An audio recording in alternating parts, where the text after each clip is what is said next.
que leva autoridades policiais a prenderem uma pessoa? No mínimo, a suspeita de que essa pessoa tenha cometido algum crime, alguma contravenção, certo? Na Chechênia, república que faz parte da Federação Russa, não é necessário transpor nenhuma lei. Basta ser homossexual ou bissexual, é o que dizem especialistas da Organização das Nações Unidas. Eles denunciam sequestros, tortura e assassinatos de integrantes da comunidade LGBT na Chechênia. Dizem que ouviram vários relatos de detenções ilegais de quem não se considera heterossexual. Para os especialistas, alguns assassinatos teriam sido cometidos pelos próprios integrantes da família da vítima, os chamados homicídios de honra. Eu recebo aqui no Direito Sem Fronteiras o professor de Direitos Humanos da Universidade de São Paulo, Daniel Falcão, e a doutora em Relações Internacionais, Julie Schmid. Eu agradeço muito a presença de ambos para falarmos a respeito desse tema que, inicialmente, aqui abordamos a questão da República Chechena, mas toda a Federação Russa, ela que é uma amálgama de culturas muito diferenciadas, de etnias diferenciadas, tem algumas características que parece que se encaixam um pouco nesse perfil que choca um pouco, talvez, a partir do ponto de vista dos direitos humanos, as comunidades ocidentais. A Rússia é um país que tem um regime autoritário, quase sempre na sua história tem um regime autoritário, e agora não é diferente com o atual presidente. E há uma perseguição quase que sistemática de pessoas homossexuais. Na Rússia, quase que uma política de Estado. E no caso específico da Chechênia, há denúncias de que há campos de concentração e uma política ostensiva da República Chechena de perseguição de homossexuais. A Rússia é uma miríade de etnias e religiões, mas... E isso percebe-se que acontece no quase todo o território russo, mas na Chechênia existe um caso específico ainda mais grave que o que acontece no resto do território russo. Professora, antes nós falamos a respeito, antes de começarmos a gravação, de uma espécie de tentativa, especificamente aqui pegando esse exemplo da Chechênia, de uma espécie de moralização, ou seja, até uma frase que saiu numa determinada época que não há homossexuais na Chechênia. Como é que se dá isso? Como já falávamos, tanto o anterior presidente da Chechênia como o atual tentam mostrar uma Rússia unificada, incluindo a Rússia, que seria liderada por Putin, de que em esses estados não existem homossexuais. Ao não existir homossexuais, logicamente, isso vem de uma lei que já nasce em São Petersburgo, em 2013, e na qual se determinava que tanto homossexuais como bissexuais era crime, porque a lógica era que você não podia ter nenhuma relação com menores. Mas aqui existe uma dificuldade de poder entender para a cultura ocidental, porque se confunde entre pedofilia e homossexualismo. A lógica que eles têm é que duas pessoas do mesmo sexo não podem ter relação com menor. Mas isso já entra no campo da pedofilia. Mas quando uma pessoa tem um relacionamento privado a portas fechadas, esse é um problema do casal que tem esse relacionamento. Agora, a própria Rússia tem ficado em um ambiente de fascismo com essa ideia. Comentávamos, por exemplo, as Olimpíadas de Inverno de Sochi de 2014, nas quais os esportistas abanderaram a causa de Putin. Mas também tiveram representantes de outros estados, como o caso dos Estados Unidos. O ex-presidente Obama ele não vai à inauguração, envia representantes do mundo dos esportes, e uma representante era nada menos que Billie Jean King, que foi uma tenista, que era, logicamente, uma das maiores ativistas dos direitos homossexuais. E, por outro lado, o fato de ter sido apoiada por Martina Navratilova, que era uma também destacada membro e ativista dos direitos homossexuais, levou a que Obama não se apresentasse e que enviasse somente esse tipo de representantes às aberturas de Sochi. É importante colocar o que o professor colocou. Rússia é uma variedade. Chechênia tem uma influência muçulmana muito grande. Então, isso de dizer que são assassinados pelos próprios familiares é uma coisa que se contradiz, inclusive, com a própria religião islâmica. Não poderia ser. Mas a Rússia, o que parece esquecer, que tem grandes representantes dentro da literatura e da música que foram, como Tchaikovsky, foram homossexuais. Nós temos que lembrar também que na questão da Olimpíada de Sochi 2014, nós tivemos como grande representante dos atletas russos, apesar de ela não ter disputado a Olimpíada, porque ela é dos Jogos de Verão, e Elena Zimbaeva, uma mulher que pronunciou-se várias vezes defendendo essas políticas de Putin contra homossexuais.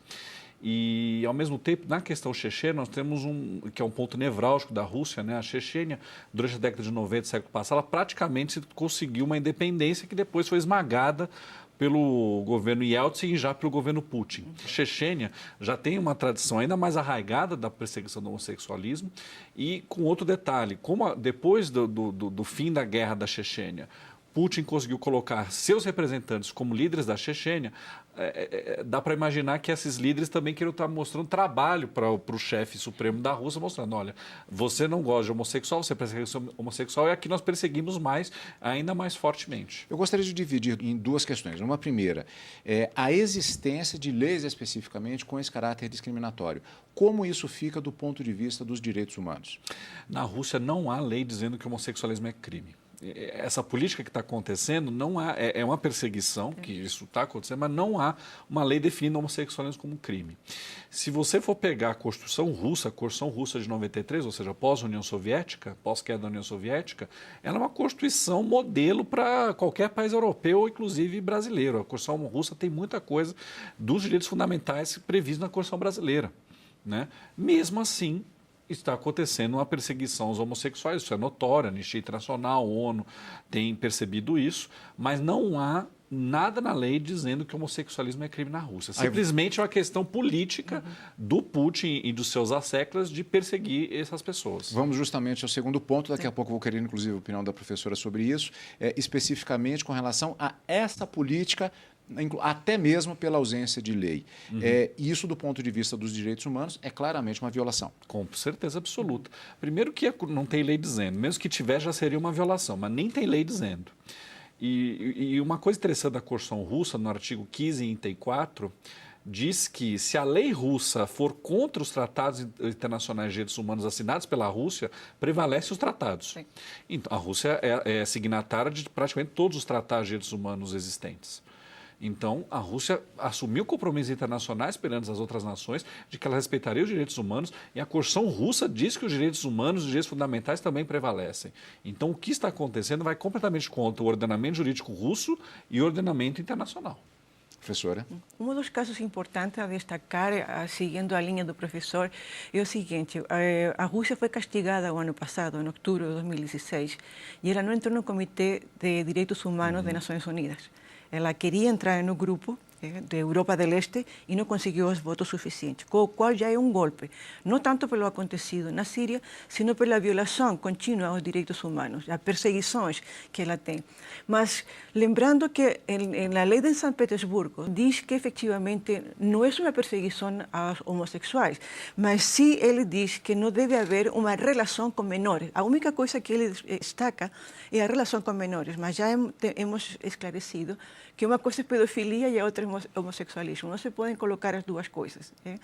E nesse aspecto, o fato de a Rússia estar em todos os tratados que levem a um acordo dos direitos humanos, levou também a União Europeia a exigir da Rússia de se prontificar a analisar o que está acontecendo com esse tipo de campos que supostamente se diz que tem em Chechênia, em Argun, que é o local onde estão sendo levados os prisioneiros, para que ela explique qual é o conteúdo e por que eles estão. Porque não foram criminalizados, não foram julgados, e somente colocam nesse campo de concentração como para limpar a cidade, no fundo. A Rússia, nesse aspecto, ela tenta que não se vulgarize a relação entre os homens ou entre as mulheres. É por isso que todos os protestos são nas ruas e a polícia vai a locais determinados, praças, locais públicos, onde isso deixa a impressão que o país seria tolerante. Então, a vulgaridade para eles não é aceitada. Eu gostaria de fazer uma pergunta que me chama bastante atenção, que foi uma frase utilizada na resposta do professor a respeito de uma política de perseguição que é levada a efeito pelo governo Putin. Aí vem um outro ponto que às vezes é colocado. Então, isso significa que é uma questão de cima para baixo, não propriamente uma questão cultural da Rússia como um todo, até por conta das diversas etnias que formam? Ou a questão é mais complexa? A questão é mais complexa. Com certeza, boa parte da população russa apoia esse tipo de política, né? Como eu destaquei no início, a Rússia é um país de tradição autoritária. Se fosse pensarmos até exatamente 100 anos atrás, vigia o czarismo, que era praticamente um sistema monárquico feudal na Rússia, isso faz 100 anos. Fomos para um regime de cunho comunista que também houve autoritarismo, e a queda da União Soviética não resultou numa democracia, né? A Constituição Russa de 93, no papel, é maravilhosa e garante um regime democrático de preservação de direitos fundamentais, das liberdades fundamentais, dos direitos fundamentais de primeira, segunda e terceira geração, mas isso não acontece principalmente após a assunção de Putin à presidência. Isso já faz 17 anos, foi em 2000. Ele, por um breve período, saiu da presidência e ocupou, nesse breve período, ele era o primeiro-ministro. E a Rússia tem essa tradição, não pode dizer se ela tem cunho religioso, étnico, faz parte da existência russa. E então eu não acredito que a maioria defenda isso, mas que boa parte da população defenda isso, eu não tenho a menor dúvida, porque se vê quando há protestos contra Putin, também logo em seguida tem movimentos pró-Putin e... quer queira que não, nas eleições ele sempre está sendo eleito com uma boa margem de votos. E eu não confesso que eu não lembro de te dizer se houve fraude nessas eleições. Isso não é acusado. Ele consegue ser eleito. Eu já vou adiantando, nós vamos para um rápido intervalo agora, já adiantando uma pergunta já para o próximo bloco. Como fica exatamente essa questão que não é só apenas da Rússia, mas é um debate talvez moderno, até do próprio papel do Estado e da questão das culturas nacionais, das culturas das etnias e até mesmo a questão religiosa. Como fica essa questão entre a tentativa de se fazer uma modernização até através da legislação e a questão cultural e a aceitação das pessoas com relação a diversos aspectos que podem levar a uma tolerância maior. A pergunta que vai ficar para o próximo bloco, porque daqui a pouco a gente volta com o Direito Sem Fronteiras. E também vamos ver que a perseguição contra homossexuais não é a única mostra de desrespeito aos direitos humanos na Federação Russa. Nós voltamos já.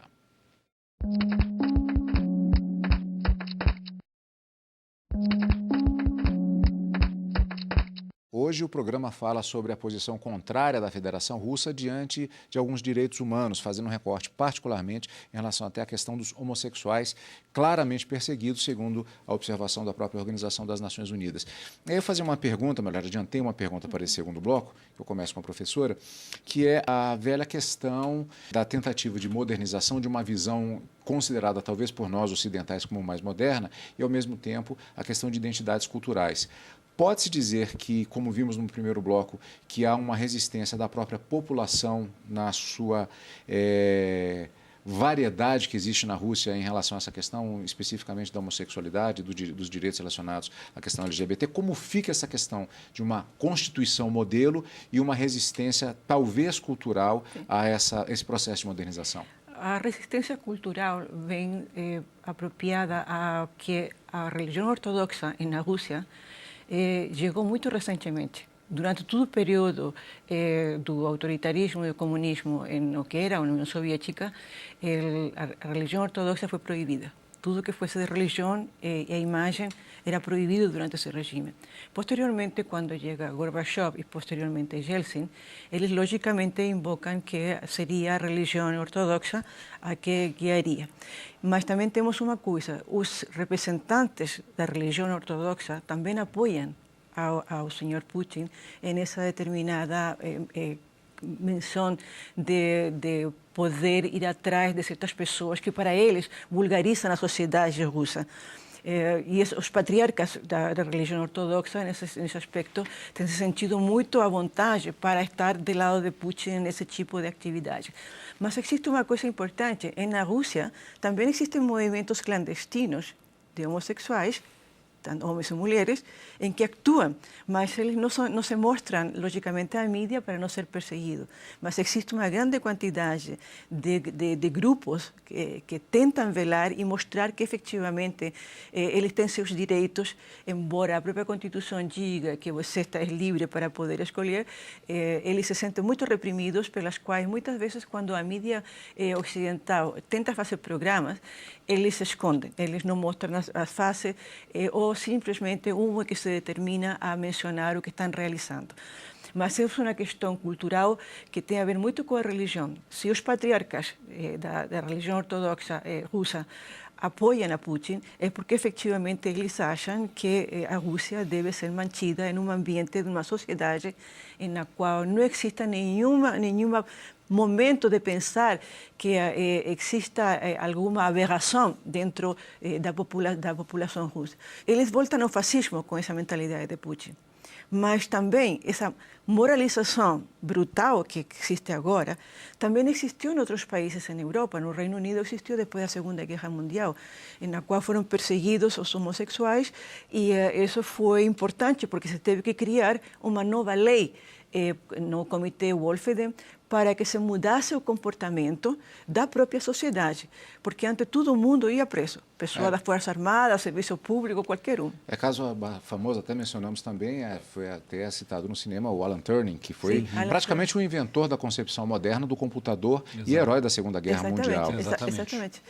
Seria o caso, talvez, de visualizar-se um processo semelhante ao que aconteceu no próprio Reino Unido, em que não tem tanto tempo assim, esse caso que estamos citando, inclusive, passava-se pela opção de castração eletrônica, salvo engano, prisão perpétua. Sim, era prisão perpétua, era o que se chamava buggery, sodomia. No caso, seria um processo semelhante que talvez pudesse se visualizar e, pelo visto, é bastante distante no caso da Federação Russa? Hoje sim, né? Na Rússia não se vislumbra a curto ou médio prazo uma melhora dessa situação. Armas nucleares e um exército forte também dificultam isso no ponto de vista do contexto Com certeza absoluta, mas pensando na parte interna, não se vislumbra uma oposição na Rússia com força a vencer Putin, pelo menos pela via democrática, porque o Putin esmaga a oposição, né? Então, nós recebemos de vez em quando notícias de membros da oposição presos, jornalistas assassinados. Recentemente, um dos maiores líderes da oposição ao Putin foi assassinado ao lado da Praça Vermelha do Kremlin. Ninguém sabe o que aconteceu, como ele foi morto, se foi algum agente do governo, se não foi. Agora, coincidentemente, são pessoas sempre da oposição que sofrem esse tipo de atentado. Ninguém do governo sofre esse tipo de atentado. Então, o fato dos homossexuais serem perseguidos é só uma das perseguições aos direitos fundamentais, direitos humanos que acontecem em território russo. A liberdade de manifestação de expressão é bastante dificultado na Rússia, né?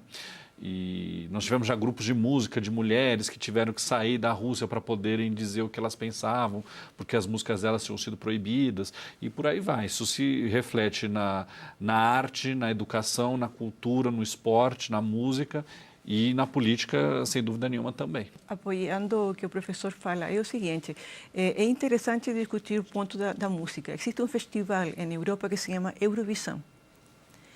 E a representante da Rússia não foi permitida entrar na Ucrânia, justamente porque ela, embora seja uma pessoa com deficiência física, o fato dela ter, em um momento determinado, estar contra algumas posições, ela efetivamente não é aceita, nem tampouco foi permitida poder cantar no Festival de Eurovisão desse ano. Outra coisa importante que não somente a parte de homossexuais, a perseguição, também para os dissidentes políticos. Já vimos uma tragédia no Reino Unido, até lá que foi o serviço de inteligência russo a eliminar uma pessoa, inclusive foi envenenada. A pessoa posteriormente ficou trágica porque perde cabelo, praticamente... Ela definhou, né? A pessoa ficou um farrapo. E isso, efetivamente, ele não se incomoda. Aonde está a pessoa que vai até lá? Isso é importante. Isso faz lembrar, inclusive, com Trotsky no México. Sim. Trotsky foi justamente eliminado no momento que estava a União Soviética, até lá que chegaram. Sim, Stalin chegou, mandou gente para o México para matar Trotsky. Então, eles não se importam até onde eles devem de chegar, mas eles têm que cumprir sua missão. Eu vou voltar a uma questão, inclusive, interna. A Rússia despenalizou a violência doméstica. Sim. Mal comparando a revogada Lei Maria da Penha. Exatamente. Aí vamos até uma questão de direito. Quando você elimina uma lei que penaliza determinado comportamento, você praticamente está autorizando esse comportamento. Claro. De certa forma é isso que acontece. Você dizer não é mais crime bater na sua esposa, bater na sua cônjuge, bater na sua namorada, no fundo o Estado está dizendo que você poderia fazer isso caso você entenda que isso seja o melhor, né? E isso foi trazido pela imprensa também, chegou isso no Brasil, e as frases que vieram de lá eram no seguinte sentido: os homens que acharam necessário bater, espancarem suas esposas, suas mulheres, porque isso é o melhor para a família, estavam como se estivessem autorizados a isso. Isso é interessante de discutir, porque quando todo o mundo ocidental cria leis contra a violência de gênero, ele vai em contra dessa posição europeia ou latino-americana ou americana em geral. A ideia é a seguinte: para os russos, ele tem uma mentalidade em que se eu gosto de você, eu posso bater. Tá? Se eu te amo, eu bato, não tem problema. Isso é um mito, mas em todo caso, o mito também está na quantidade de alcoolismo que existe na Rússia. E isso é importante porque isso produz muito estresse entre as famílias, especialmente num momento econômico que não seria o mais agradável dentro dessa sociedade, em que a melhor forma de poder sair adiante é batendo em qualquer coisa, inclusive na sua mulher. Mas isso também é outro mito. O fato de você ser um alcoólatra não indica que você tenha que estar batendo na sua mulher. O fato do país viver uma crise econômica ou crise também econômica não justifica nada. Claro. Mas isso é o que eles argumentam. É o autoritarismo russo na figura patriarcal da família está sob o jugo da figura do homem. Exato. Aí vem justamente uma questão, porque outras questões relacionadas à situação da mulher de maneira geral, então, elas são igualmente graves? Claro que são graves, porque elas têm movimentos nos quais elas tentam proteger sua vida. Ela não existe o que existe, por exemplo, no Ocidente, que você tem lugares específicos para quando a mulher é maltratada, você deixa ela com seus filhos num lugar onde o homem não pode entrar. Bom, isso não existe lá. Então, estão sujeitas a prática uma escravidão na sua casa, de não poder se defender, de não poder sair da família, porque, logicamente, é o homem que decide o destino dos filhos, então não é a mulher. Então, você fica completamente submetida ao poder do homem. Corroborando o que a professora falou, aqui no Brasil, uma coisa que parece até banal, mas que mudou muito e melhorou muito essa questão da violência contra a mulher, foi a criação das delegacias das mulheres. As mulheres começaram a se sentir à vontade, minimamente confortáveis, para ir a um local e denunciar o agressor, né? Porque ela ia num lugar que só tem homens denunciar, ela poderia ainda sofrer um outro tipo de violência, né? Uma coisa banal, parece banal, que melhorou muito a questão. Se o Estado revoga a lei que combate a violência doméstica, que recado que ele está dando para as mulheres? Se nós achamos que isso não deve ser penalizado, imagine se nós vamos ter, nós, Estado russo, teremos algum tipo de ambiente para recepcionar esse tipo de pessoas com esse tipo de sofrimento, com esse tipo de agressão sofrida, visando a sua proteção. Isso simplesmente não existe, né? Como a professora falou, eu também falei algumas vezes aqui, os direitos humanos na Rússia estão sendo solenemente ignorados, principalmente com as minorias e com a oposição. Aqui eu tenho até alguns dados aqui que os números do próprio Ministério do Interior do país de Vladimir Putin mostram que 600 mil russas sofrem violência doméstica por ano. Uma a cada 3 mulheres lá apanham dos parceiros. 40% dos assassinatos acontecem dentro de casa e mais 40 delas morrem todos os dias vítimas dos maridos. Bom, esse é apenas uma parte do recorte que fizemos em relação, como o professor disse, em relação a esses grupos, e esse assunto é claro e evidente que acaba se estendendo mais ainda em relação, provavelmente, poderíamos abordar, talvez desse um programa inteiro em relação a outros aspectos, inclusive do ponto de vista político, de pensamento político, filosófico e até mesmo a própria questão das etnias que compõem esse amálgama. É muito possível que nós tenhamos diversas perguntas que poderão ser formuladas a esse respeito. Mas, infelizmente, o nosso programa já está indo para o final. Agradeço muito a participação de ambos. Obrigado. Estamos encerrando o nosso programa Direitos Sem Fronteiras, agradecendo ao professor de Direitos Humanos da Universidade de São Paulo, Daniel Falcão, e à doutora em Relações Internacionais, Julie Schmid, que veio até aqui aos estúdios da TV Justiça. Mais uma vez, muito obrigado por esse recorte que foi repassado para os nossos telespectadores. E você pode assistir novamente a este programa pela internet.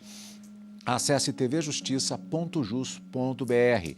O e-mail do DSF é direitosemfronteiras@stf.jus.br. Um abraço e até a próxima.